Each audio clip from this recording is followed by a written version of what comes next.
सामाजिक और साहित्यिक संस्थाएं समाज का दर्पण होती हैं और समाज में अपना अहम योगदान देने वालों को समय समय पर संस्थाएं उनके कार्यों के लिए प्रोत्साहित करने का काम करती हैं। ऐसे में अगर बात करें आशीर्वाद संस्था की, तो यह संस्था पिछले कई सालों से समाज के विभिन्न क्षेत्रों में अपना अहम योगदान देने वाले लोगों को समय समय पर एक मंच देने का काम करती है। इसी कड़ी में आशीर्वाद संस्था द्वारा मुंबई के गोरेगांव में स्थित अजंता हॉल में गीत गंगा गजल सागर कार्यक्रम का आयोजन किया गया। वहीं इस कार्यक्रम में बॉलीवुड, राजनीतिक जगत के साथ साथ हिंदी साहित्य से जुड़ी कई महान हस्तियों ने शिरकत की। जहां इस कार्यक्रम में प्रसिद्ध गायक सत्यम आनंद ने अपने गीत और गजल से कार्यक्रम में चार चांद लगा दी, तो वहीं कविता और मुशायरे के संगम में कवियों ने अपनी रचनाओं से समाज को एक संदेश देने का काम किया। इस कार्यक्रम में इन 24 न्यूज बतौर मीडिया पार्टनर अपनी भूमिका निभाई। नहीं, बिल्कुल ये आशीर्वाद के माध्यम से, और आशीर्वाद बहुत ही अच्छा कार्यक्रम करती रहती है और हमेशा इन्होंने ये आज से नहीं, हमें लग रहा है करीब 20, 25, 30 सालों से चल रहा है ये। और नीता बाजपेयी जी जो अभी बहुत ज़्यादा एक्टिव हैं और बहुत ज़्यादा काम कर रही हैं आशीर्वाद को लेके, उनकी संस्था को लेके, और लोगों को इसमें जो नए पुराने तो हैं ये साथ में, पर उसमें जो नई जनरेशन है, बहुत से स्ट्रगलर हैं हमारे जो स्ट्रगल करते हैं, उनको भी चांस दिया जाता है। काफ़ी सराहनीय काम है और हम आशीर्वाद की पूरी टीम को, इन सबको हम हार्दिक शुभकामनाएं देते हैं।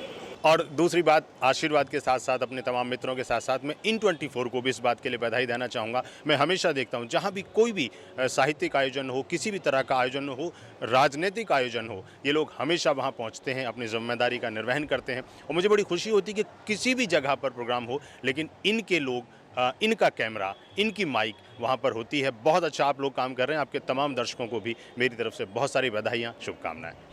पहली बात तो बहुत मैं आशीर्वाद संस्था को बधाई देता हूँ। ये लोग ऐसे ही इवेंट्स करते रहते हैं, ऐसे प्रोग्राम करते रहते हैं और हमारे कलाकार, राइटर, साहित्य को सम्मान देते रहते हैं। तो मैं वाजपेयी जी के पूरी टीम को, नीता जी को, उनके परिवार को मैं बहुत बधाई देता हूँ कि हमारे जो नए या पुराने हों या जो भी हैं, जिस तरह के कलाकार आते हैं, इस संस्था से जुड़ते हैं, उन सबको बहुत ही अच्छा एक मंच मिलता है और एक आगे बढ़ने के लिए बहुत ही अच्छी चीज़ें यहाँ पे हम सीखते हैं। तो हमेशा मैं इस संस्था में से आता हूँ, जुड़ा हूँ, देखता हूँ और कुछ सीख के जाता हूँ, कुछ अच्छे लोगों से मिल के जाता हूँ। तो बस मैं बहुत नीता बाजपेयी जी को और वाजपेयी जी को और इस संस्था को बधाई देना चाहूँगा कि ये संस्था आज भी जो है, कोविड के बाद भी आज जो है ये संस्था ऐसे ही खड़ी है और ऐसे ही अपने आप में जो है आगे बढ़ती रहती है और हम सब इससे जो है जुड़े रहते हैं और हम सबको आशीर्वाद मिलता है।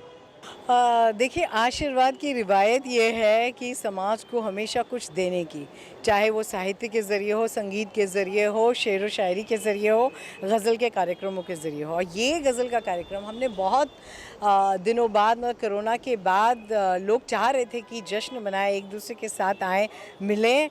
तो हमने सोचा ये क्यों नहीं गीत गंगा गज़ल सागर, जो मेरी माताजी संस्थापिका माया बाजपेयी जी का आइडिया था, तो हमने इसको प्लान किया और सत्यम आनंद जी का गज़ल का कार्यक्रम रखा है, साथ में मुशायरा भी है। बहुत अच्छे कवि हैं इसमें, देवमणि पांडे हैं, सतीश शुक्ला रकीब हैं, डॉक्टर कासिम इमाम हैं, उबैद आज़मी है, दीप्ति मिश्रा हैं, शेखर अस्तित्व हैं। ऐसे बहुत अच्छे शायर हैं। आप सुनेंगे तो आपको मज़ा आएगा। आप प्लीज़ कवर करिएगा।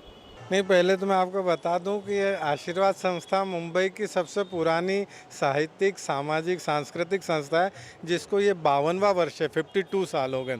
और ये जो आज गीत गज़ल गंगा वाला कार्यक्रम है हमारा, ये 6वां एडिशन है। ये आदरणीय वाजपेयी जी की जो पत्नी माया जी की परिकल्पना थी कि हम लोग हिंदी वगैरह के तो कार्यक्रम करते ही हैं, लेकिन हम लोग गीत गज़लों को भी काम करें, क्योंकि आजकल गीत को बचाना ज़रूरी है, गज़ल को, गाय को, सबको बचाना बहुत आवश्यक है। आज के राजनीतिक दौर पर कल का जो रिज़ल्ट हमने देखा, तो मुझे प्रदीप चौबे जी का एक शेर याद आता है कि चुनाव भी अजीब शय है, चुनाव भी अजीब शय, वोट भी डालो तो दाग लगता है। वोट तो, ये राजनीति हमारी काली काजल की कोठरी है, लेकिन उसके बीच में से भी यदि ये बीजेपी 4 राज्यों में चुनाव लड़ रही थी, क्योंकि पंजाब में तो पहले भी नहीं थे, तो चारों राज्यों में जीती और ये जनता का विश्वास उससे मिला हुआ है।